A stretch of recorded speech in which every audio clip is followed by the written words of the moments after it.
Hello everyone, a new topic, chance and data. What they're really talking about when they say chance and data, they're really talking about statistics and probability. Why they insist on calling it chance and data, I don't know. That's what it is really, it's statistics and probability. The study of how things are counted, the amount of things, trends, how we can use math to describe the world. Probability, how to use those numbers to work out how likely something is to happen, what are the chances of something happening, the likelihood of something happening, and so on. But they call it chance and data, so we'll go from there. I want to do some terminology to start off with. The most important statistic is the mean average.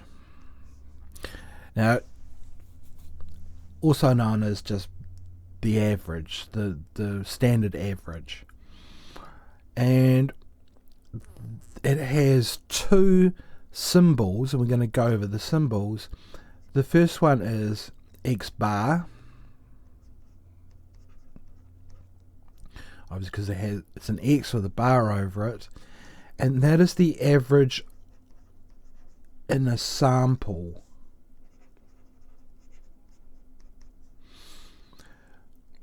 So say you have 10 people in your class. You ask them how many minutes they spent getting to school today. You average that. That would be a sample average. And it would just be the sample average of those 10 students that you asked. The other type of mean average is represented by the Greek letter mu. It's kind of a U with a funny thing out the front of it.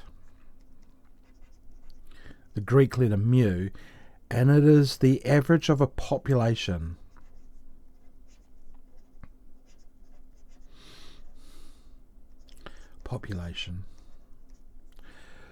So if you had 10 people in your class, you chose them, you have 30 people in your class, you chose 10 of them at random and worked out how long it took them to get to school and took the average. That would be the sample average. If you got absolutely everyone in your class and asked them how long it took them to get to school, that would be the population average. Okay, so X bar is the average for a sample, and mu is the average for the entire population.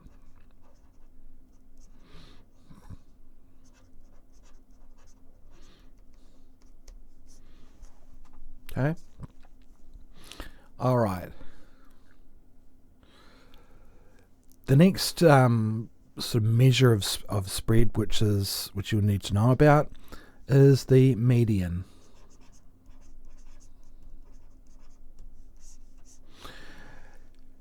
Now, on the motorway into Wellington, where I live, there is a median barrier, and it is called the median barrier because it is in the middle of the motorway, and it's a hint. So the median is the middle number, the middle piece of data. But there is a big asterisk there after you've put them in order.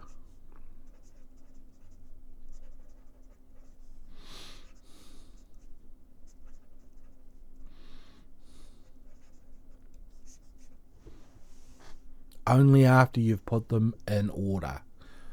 So say we had 3, 4, 2, 1 and 5. Okay, this is obviously not in order. We would need to put it in order first. So the lowest would be 1, the next lowest would be 2, 3, 4, and 5. Now it's in order, and the middle one would be 3. The median would be 3. And median doesn't really have a symbol. It's not like a lot of the other bits that we're going to be looking at in this syllabus. Okay, the next one is the mode.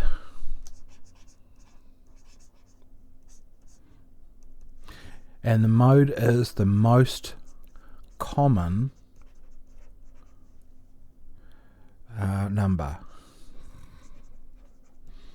Okay, so say you had your 10 people in your class, 12 minutes, 13 minutes, 12 minutes, 14, 28, 12 minutes, 8, 6, how many is that? 1, 2, 3, 4, 5, 6, 7, 8, 9, and 10 minutes. What would be the most common one? Well, it's going to be 12. 12 appears 3 times, so we would say the mode is 12. If no number is the most common, they only appear once, you wouldn't say that the mode is 0, you would say that there is no mode.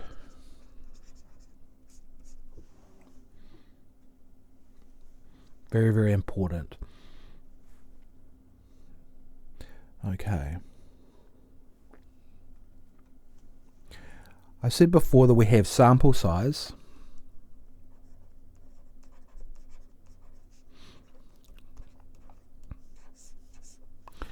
So there are 2 symbols that we use for sample size is the number of numbers, think of it like that, number of pieces of data in a sample.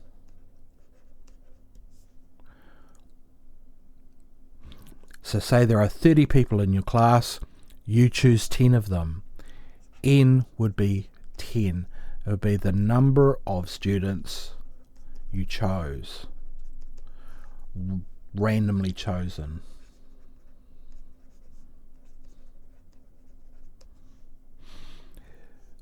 If little n is the number in a sample, big N is the number in the population.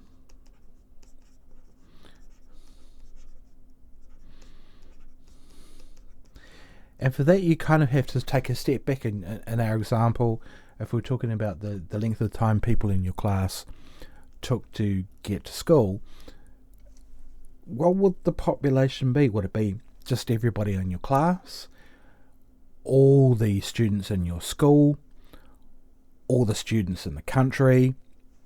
What is the actual population? In this case, it's what you can choose from. So in this case, N would be 30, if there were 30 students in your class.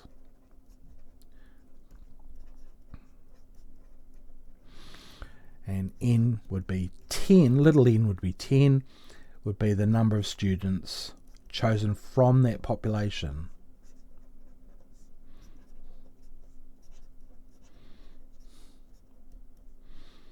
Okay.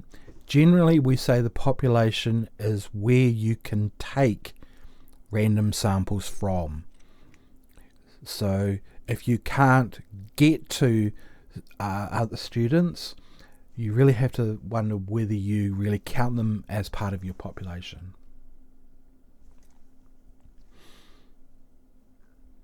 Okay, the next symbol that you'll be seeing a lot of is this symbol here, and it is the Greek letter capital sigma. And what it means is sum of. S-U-M, not S-O-M-E, but it just means all the things added together.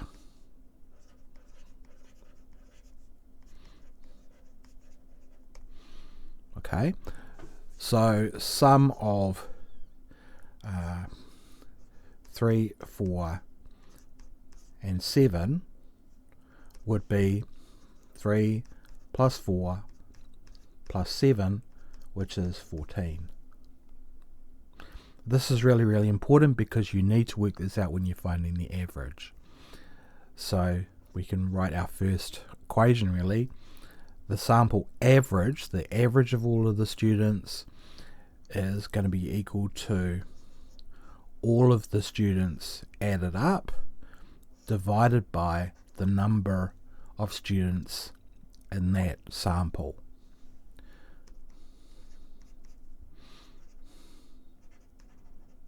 Okay.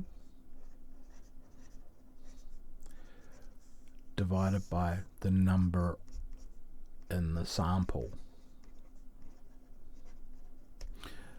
So this one here would be 3 plus 4 plus 17. So the average would be 14 over 3. Don't know what that is. 2 point something. 3 point something. And that would be the average. In fact, let's actually just work out what the average would be. 14 divided by 3. 4.66666, so it's going to be 14 over 3.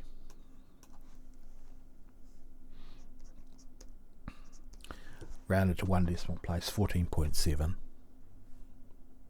Okay. The sigma comes back again and again in statistics. It's really, really important to know what it means. Next one we're going to look at is this little symbol, or this little function, p brackets x. And what that really means is the probability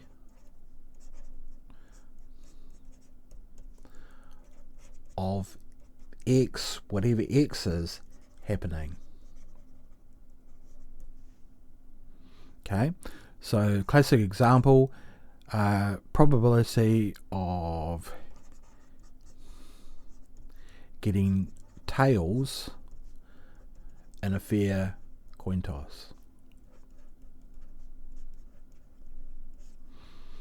And that's going to be 50%, 0.5, or half. Okay, so probability of my dog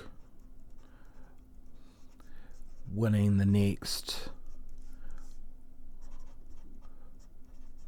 World Chess Championship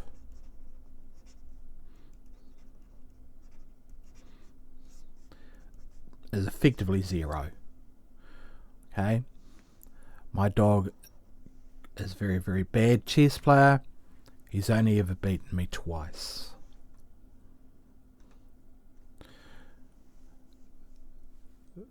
And along the line, same lines as that, we have E of x. And this is the expected value.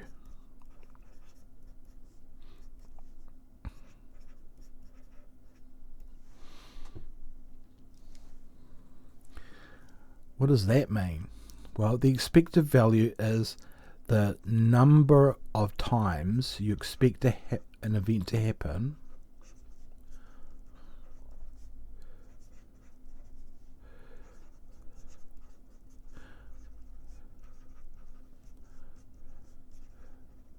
given number of n number of trials and a probability of x. Okay, so getting back to our fair coin toss, if the probability of getting tails, which I'm just going to abbreviate to T, is 0.5, and I flip the coin 10 times, we would expect to get tails 5 times. We don't have to get it 5 times. We could get it 4 times or 6 times. We could even get it no times. But we expect to get it around about 5 times.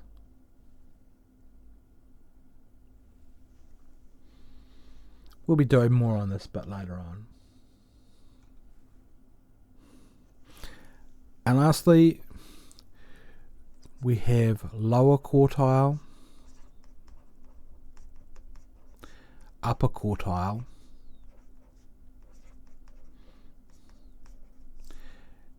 and IQR. So this gets back to the median. If we have 3, 4, 5, 6, 10, 12.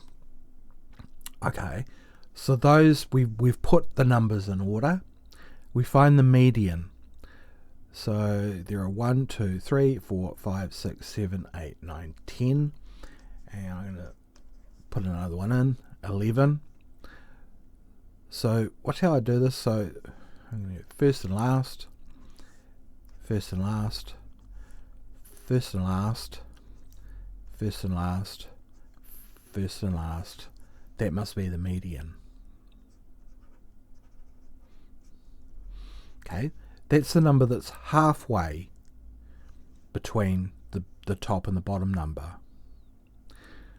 The lower quartile would be the number that's halfway from the lowest number to the median. So by the looks of it, it would be somewhere between 5 and 6. So we're going to say it's going to be 5.5. When it's between two numbers, we find the average of those two numbers. That would be the lower quartile. Quartile, quarter, a quarter of the way along. The upper quartile would be halfway between the median and the highest number, so that's going to be somewhere between 10 and 11, so 10.5.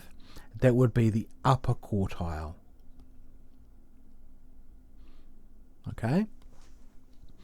The interquartile range, and we're going to get back to this later, I just want to touch on it, is the upper quartile minus the lower quartile.